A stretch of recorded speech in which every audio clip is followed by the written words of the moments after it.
Welcome back to Front Porch Politics. I'm Tim Boehm. We are talking this month about the nationalization of politics infiltrating local rural politics. Plus, in a minute, we're going to meet up with a woman whose focus is preserving Southern culture, but she has been thrust into the world of politics. The library is just one issue, but you heard the undertones of national politics playing out. The phrases DEI, woke, and ideology heard during that public hearing. If there was not the nationalization coming to Silva in Jackson County, do you think there would be a library debate going on right now? Probably not, right? I mean, I think that it's very much part and parcel of the same thing, right? Or if we did have a library debate, I think it would have a very, very, very different tenor. But it's not just the library issue. It's crept in other debates and email inboxes as well. We have noticed a marked increase of people asking us to weigh in on national issues, asking me as a state senator. And before, my standard answer to that would be, well, I'm a state senator. I represent the 8 western counties here in western North Carolina. I'm not a congressman. I don't go to Washington. But then the response I get back is, yeah, but you represent us and we need a voice. One might argue national politics took hold in Silva in 2020 with a push from progressives and Democrats, not mega Republicans. It's a id. Ben Guinea literally won a seat on the town board in 2019 when a coin toss broke a tie. So when I was on town board, we started the Pride Parade. It was during COVID. It was a lot of effort by a lot of great folks in the in the community. The parade was a success, but not without dissent. It was just a great time, and downtown business owners loved it. But then, we still have Pride. But last year, when the new town board folks took over, they decided not to have a parade. This year, the local GOP chair paid for billboards to push against a private drag pageant held in the library after closing time. Despite the pushback, the LGBTQ community continues to speak up at Silva Pride each September. Trans existence is one of a constant struggle to be seen as human, to be seen as worthy, and to be seen as beautiful. Before that, in the summer of 2020, remember those massive George Floyd protests? And we'll start throwing things. Those arrived in Silva as well, in the form of dueling protests over a statue. My father went to war. My grandfather went to war to fight the very ideology that is being sold under the guises of COVID 2020, racism. In front of that library sits Silva Sam, a Confederate statue.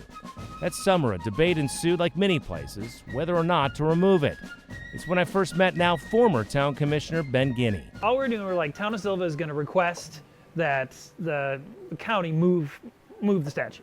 Not tear it down or throw it in the river or whatever, just relocate it to someplace that's more appropriate. It comes from a time that was supporting, that was kind of a celebration of white supremacy. County commissioners later compromised, covering up the Confederate flag and inscription. But just this past spring, a new and more conservative commission quietly removed those plaques. If you haven't figured it out, Silva's a town with a progressive Democratic base. But as soon as you step across the town line, the county is heavily Republican. More than 36% of Silva voters are Democrats, but it's just 27% in the county. Now this last election, it went not just Republican, but it's the MAGA Republican. The thing I hear them say, and it's really hard to say, is that they are only representing the folks that voted for them. It used to be a truism that local politics in Jackson County did not really matter about Democrat versus Republican, conservative or liberal. But recent issues like the library, Confederate statue, and LGBTQ community are mimicking national debates, leading to a more divided community. You can even see it in coffee shops. And so if we keep walking in that direction, you can see the coffee shop. The coffee shop's been here, I believe, since the 1930s or 40s. Been here a long time. There's a very different clientele at that coffee shop than if we take a left here in a minute, we're going to go by White Moon. White Moon was a coffee shop originally started by a couple of people who were from here, moved to Brooklyn, New York, and came down to sort of bring that idea and that sensibility to Silva. those clienteles are night and day. You might call that a cultural example. Then there's the generational example, one we saw play out in the 2020 Confederate statue debate, a native versus outsider debate. If you don't have generational ties here, if your ancestors don't come from here, you're right. You don't have a right to say anything about that monument. He's referring to former town commissioner Ben Guiney, originally from Detroit. Here in Western North Carolina, a lot of people tell me, if you don't have 7 generations of your family buried in the ground out here somewhere, you're not local. State Senator and Republican Kevin Corbin understands that. The property you see here is known locally as Corbin Cove. Our family settled here in 1836. His grandchildren mark the 7th generation of Corbins in these parts. He sees and in some ways understands the resistance to outsiders pushing change. I think Native people, and I speak as being one of them, are really a very accepting group of people. As long as you don't come here and say, well, this is the way we did it wherever we came from, because the natural local response is, well, we don't want to do it that way, or why don't you go back there, which is not a respectful response at all. But that tension of native versus outsider, it's real in one of the nation's fastest growing states. Just ask Cassie Clark. This is Louise here. Jesse, maybe? I asked Cassie to meet me at this cemetery in Sampson County. It's home to what was the nation's and maybe world's largest dogwood tree. The Western North Carolina native is a content creator, and her moniker is named after that tree and the spring blooms that are the state flower. Her family is at least 8 generations deep in the state, and her daughter inspired her to preserve the pride she feels in those roots. Well, my youngest came home one day and she told me that one of her friends had told her that we have no culture, that white people, that, you know, people in the South, we have no culture. And I was like, well, that's not true. And so I started thinking, how can I prove to my kid that we have culture? A blog turned into a large social media following, her videos that highlight Southern culture and history. Have you ever heard somebody toss around the word redneck? A lot of people seem to do it without having any idea what it means. So let's set the record straight. She's not anti-growth, but she is leery of people moving here pushing change without respecting its roots.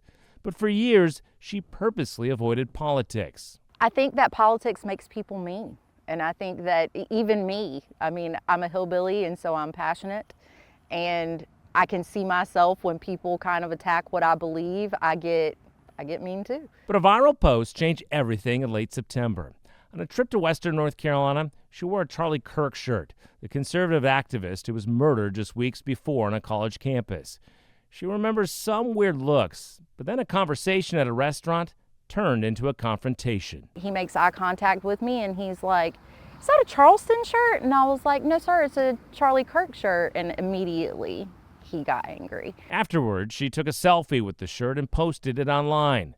That selfie changed her life forever. My husband texted me and he was like, please stop and get dinner, you know? And I'm like, okay, so I go get dinner. And I'm almost home, like just 5 minutes away. And my phone rings and I answer it and he's like, sweetheart, my friend just called and he said that he's pretty sure you've been retweeted by Elon Musk. And I was like, no way. To this date, that post has more than 21 million views. While she avoided politics in the past, she says she can't avoid it now. If there are all these things going on in my state that I don't agree with, it feels like I am the person who should be saying something about it. In Jackson County, I reached out to the county commission chair and the county Republican Party leader. Neither responded. Some of the most outspoken conservatives at those library public hearings did respond, but in the end criticized some past interviews they've done as liberal and rude, and ultimately declined to participate in this story. We're going to take a quick break. When we come back, we head to the Hendersonville area with a man who is a Democrat on a mission to cause disruption.